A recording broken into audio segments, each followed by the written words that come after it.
Je ne pensais pas que ça arriverait, parce que je ne pensais pas que Bruxelles, enfin les autorités de la concurrence à Bruxelles, auraient une vue tellement dogmatique de la concurrence qu'ils n'hésiteraient pas à l'appliquer dans le secteur de l'électricité, où vraiment ça s'applique très bien. La situation actuelle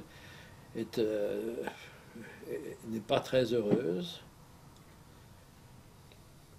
parce que l'esprit de service public, quoi qu'on fasse, même si on garde une mission de service public, c'est pas pareil. C'est quand même un peu effiloché, parce que on est, le passage à la concurrence a coûté terriblement cher. Il a fallu découper EDF et Gaz de France, puis créer des services commerciaux séparés qui se font concurrence. On me dit que ça a coûté au départ 3 milliards d'euros pour arriver à changer et à remettre en place quelque chose dont l'unique objet est de mettre en concurrence des gens qui autrefois marchaient ensemble sans problème. Et puis le paradoxe aussi, c'est que maintenant qu'on est devant les réalités, on s'aperçoit que Bruxelles exige que la France augmente les tarifs d'électricité pour ne pas battre la concurrence, alors qu'on croyait au début que grâce à la concurrence, les prix allaient baisser.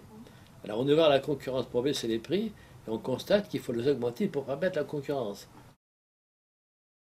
Les choses étant ce qu'elles sont, est-ce qu'il fallait démixter? Il n'y avait pas de raison majeure.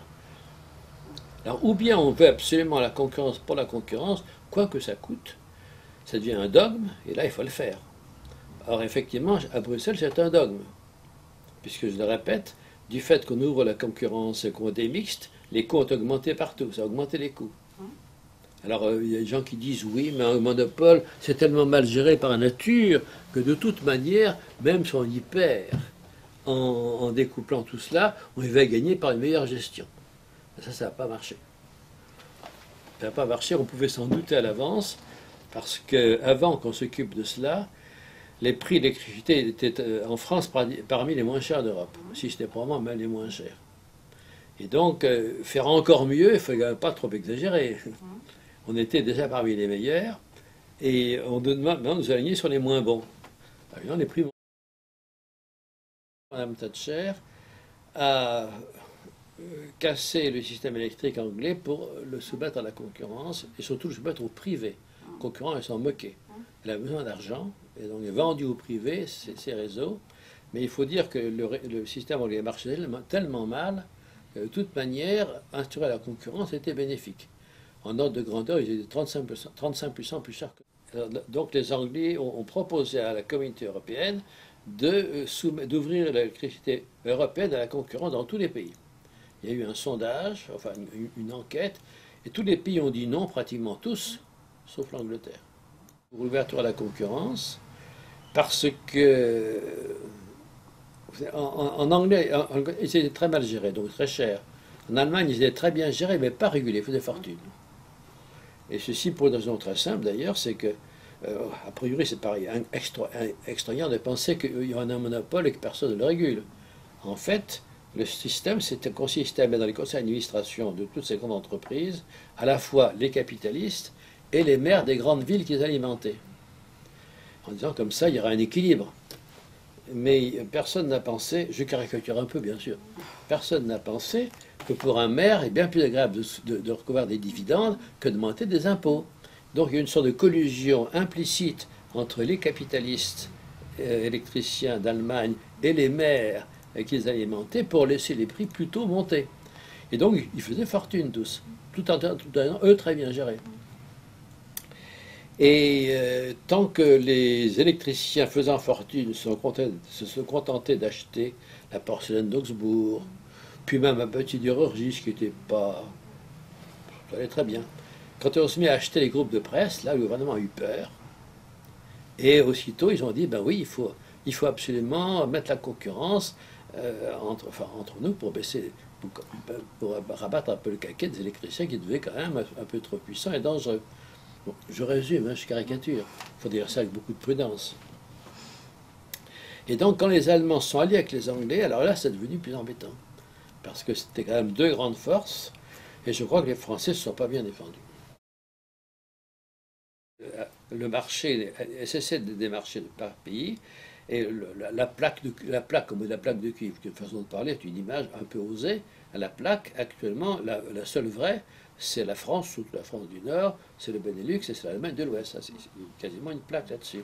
Et donc, à chaque instant, le client qui fixe le tarif, en général, il est allemand et il est charbon. Et donc cher. Moyennant quoi, la France fait un bénéfice considérable, l'EDF fait un bénéfice considérable, par contre, le client voit ses prix exploser. Alors, ou bien on joue le jeu du marché qu'on a voulu, et c'est ça. C'est-à-dire que ce n'est plus un fonctionnaire qui arbitrairement fixe les tarifs de l'électricité, c'est le marché. C'est ça qu'on a voulu. J'avais prévenu que ça c'est dangereux, mais c'est ça qu'on a voulu. Maintenant on y est. Qu'au moins on en tire les avantages, parce que tout ce que ça a coûté de découpler les entreprises, de susciter des concurrents, qu'EDF a dû porter à bout de bras pour qu'ils ne meurent pas tout de suite. On les a aidés à exister en plus. Et bon, tout ça ne sert vraiment à rien si maintenant on refuse le verdict du marché. Ce n'est pas la peine d'ouvrir la concurrence si on refuse le marché. Et donc, la solution naturelle, ce serait qu'effectivement, on voit les prix s'aligner sur les prix allemands, aux frais de transport près, et donc que les prix de vente du kilowattheure explosent dans la partie industrielle, enfin augmentent de 30 et 40%. La voie normale, ce serait de laisser, je termine, ça serait de laisser jouer le marché, EDF ferait des bénéfices énormes, laquelle bénéfice appartient à l'État, et l'État, ayant enfin une ressource sûre, nourrirait avec ça la caisse, la caisse des retraites, qui est très menacée, ou baisserait les charges salariales, enfin on ferait un usage intelligent, et surtout un usage, je ne dirais pas conventionnel, mais un usage sacré, que l'esprit de service public était quand même beaucoup mieux marqué du temps où nous étions une expression d'intérêt général national qu'aujourd'hui, où l'EDF a quand même une mission de service public, mais n'est plus un service public au sens complet du terme. C'est normal qu'ils aient, sur ce plan-là, au moins une inquiétude. Les faits, on ne va pas le changer maintenant. Vous imaginez que dans les années qui viennent, on décide de reprendre Gaz de France à Suez, de racheter les Poweo, tous les concurrents, et puis de remettre en place... Non, mal est fait. Et donc on va vivre comme ça pendant un certain temps. Ce que je pense, c'est que progressivement, on va sous une forme ou une autre réinventer les systèmes antérieurs. Un jour, on voit par exemple le régulateur redevenir ce qu'était l'état-major d'EDF, en régulant et en dirigeant en pratique à la fois l'ancien EDF, Poweo, tous les concurrents pour refaire un système français coordonné de service public. C'est pas pour tout de suite, il n'y a même pas question, il ne faut même pas le dire, à vrai dire. Mais dans 10 ans, ce sera peut-être ça. Quand on sera rendu compte que la concurrence est illusoire, cela dit, sera difficile à faire parce qu'il s'est passé quelque chose qui est tout à fait clair, c'est qu'un certain nombre de capitalistes se sont dit comment se fait-il, le secteur giboyeux échappe à la concurrence des capitaux privés qui sont prêts à se dévouer, mais à gagner aussi. Ce secteur a échappé, c'est une sorte de scandale. Et maintenant qu'ils sont dedans, même s'ils ne sont pas bien intentionnés, je ne l'accuse pas en tant que tel, mais c'est difficile de lâcher prise.